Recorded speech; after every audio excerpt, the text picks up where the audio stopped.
আপনারা জানেন এই নির্বাচনে বিশেষ করে পশ্চিম ত্রিপুরা লোকসভা আসনে রিপোল থেকে শুরু করে বিভিন্ন ধরনের তারা প্রপাগান্ডা করেছেন, যেটা রাজ্যকে বদনাম করার জন্য।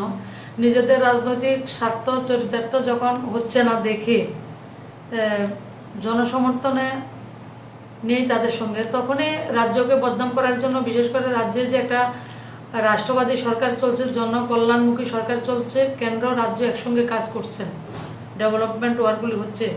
আপনি প্রথম বলেছেন যে এত রেজাল্ট ভালো হওয়ার পরেও সন্ত্রাসের যে বাতাবরণ তৈরি করেছে কিছু লোক, এখনও রাজ্যকে বদনাম করার চেষ্টা করছে। আমি সকালবেলা এক পত্রকারকে বলেছিলাম যে 88 থেকে 93 যে একটা ভূত ত্রিপুরার ঘাড়ে চেপেছিল কিছু লোক, সেটাকে পুনরাবৃত্তি করার চেষ্টা করছে। আমাদের মুখ্যমন্ত্রীর নেতৃত্বে রাজ্যের শুভবুদ্ধি প্রণোদিত যত জনসাধারণ রয়েছেন তারা এবং যুব সমাজ, প্রত্যেকটা অংশের জনগণ শান্তির পক্ষে রয়েছেন এবং শান্তি রয়েছে। কিছু মানুষ নিজেদের, বললাম তো, রাজনৈতিক স্বার্থ চরিতার্থ করা এবং নিজেদের ব্যক্তিগত মনসা, তাদের কাছে ব্যক্তির রাজনীতি অনেক ঊর্ধ্বে।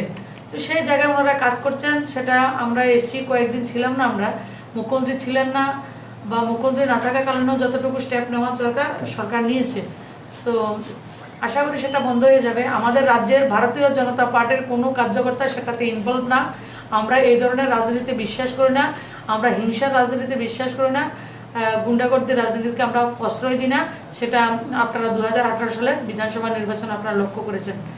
তো সেই জায়গায় সেটা কিছু ঘটেনি, একথা আমি স্বীকার বলবো না, কিন্তু হয়েছে। যারা করেছে তারা একজনও সেই জায়গা থেকে পার পাবে না। যারা এই ধরনের অশান্তি তৈরি করার কাজ করেছেন তারা উপযুক্ত জবাব পাবেন। দেখুন, আমাদের যে সরকার রয়েছে সেটা রাজ্য সরকার নতুন, এবং বর্তমানে যে কেন্দ্রীয় যে সরকার, যেটা ভারতবর্ষের ইতিহাসে নতুন এক ইতিহাস, যেটা মোদিজির নেতৃত্বে এক নতুন ভারত নির্মাণের যে সংকল্প, সেই সংকল্পে জনসাধারণ রায় দিয়েছে। মোদিজি বলেছেন যে আমি যখন 300 আসনের কথা বলতাম মানুষ হাসতেন, কিন্তু 300 পার করেছে। আমরা বলতাম আপকি বার 300 পার, মানে 300 আমরা নিজেরা আসন পাবো। সেটা ভারতবর্ষের জনগণ এই প্রথম একটা পজিটিভ পলিটিক্স, পজিটিভ রাজনীতি করেছেন। সকারাত্মক যে রাজনীতি, যে ডেভেলপমেন্টের জন্য, শুধু ভারতবর্ষের জন্য নয়, গোটা বিশ্ব মধ্যে ভারতবর্ষ একটা যুগ সন্ধিক্ষণে দাঁড়িয়ে রয়েছে।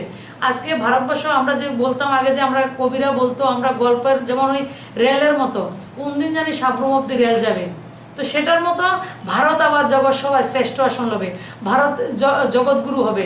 সেই যে যুগ সন্ধিক্ষণ, ভারত জগৎগুরু, এবং গোটা বিশ্ব ভারতবর্ষের প্রতি মানে সাংঘাতিকভাবে তাকিয়ে রয়েছে, যে অধীর আগ্রহে ভারতবর্ষ গোটা পৃথিবীর ডেভেলপমেন্টে, সাংস্কৃতিক উন্নয়নে, সামাজিকভাবে বিভিন্ন জায়গাটায়, ডিজিটাল ইন্ডিয়া, সব জায়গাতে ভারতবর্ষ পৃথিবীকে দিশা দেখাবে। এবং আমাদের ভারতবর্ষের, আমি ব্যক্তিগতভাবে এবং আমার রাজ্যের মানুষ সৌভাগ্যশালী যে আমি অনেকবার ভোটে দাঁড়িয়েছি কিন্তু নির্বাচিত হইনি। এই প্রথম হয়তোবা মোদিজির নেতৃত্বে কাজ করার সুযোগ। এতদিন কাজ করেছি, সাংবিধানিক কোনো পদে ছিল না, মানুষ আমাকে দিয়েছে, জনসাধারণের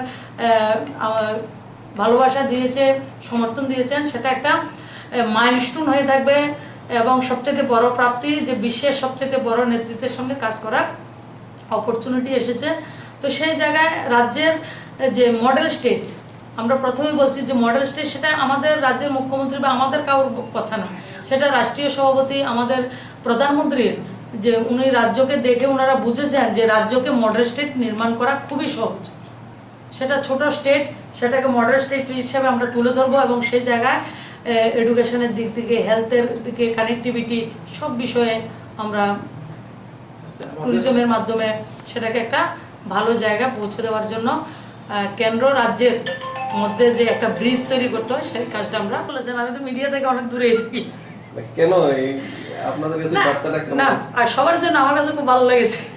আমি ব্যক্তিগতভাবে খুব আমার ভালো লেগেছে, এবং আপনারাও জানেন আমি মিডিয়া থেকে দূরে থাকি, ব্যক্তিগত সম্পর্ক আপনাদের মধ্যে সঙ্গে রয়েছে, সেটা বিষয় আমরা রাজ্য ছোট, সবাই মিডিয়ারা বন্ধু, হ্যাঁ মিডিয়ারা বন্ধু, এবার আপনাদের চিন্তা করার বিষয়।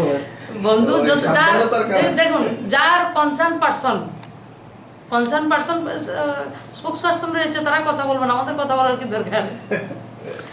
চিন্তা ভাবনা আছে বলে এই বছর সবচেয়ে বেশি মেম্বার অফ পার্লামেন্ট মহিলা এই প্রথম ভারতবর্ষে, এবং সেটা মহিলারা এম্পাওয়ারমেন্ট করা হচ্ছে বলে আজকে স্যানিটেশনের ব্যবস্থা, গ্যাসের কানেকশনের ব্যবস্থা, start up India, stand up India মহিলাদের জন্য করা হচ্ছে। এবং আরও বেশি করে মহিলাদেরকে কীভাবে জোড়া যায়, মহিলাদেরকে বেশি করে যদি আর্থিকভাবে আমরা তাদেরকে এন্টারপ্রেনারশিপে জুড়ে দিতে পারি, তাহলে পরিবার শক্তিশালী হবে, সমাজ শক্তিশালী হবে। আমাদের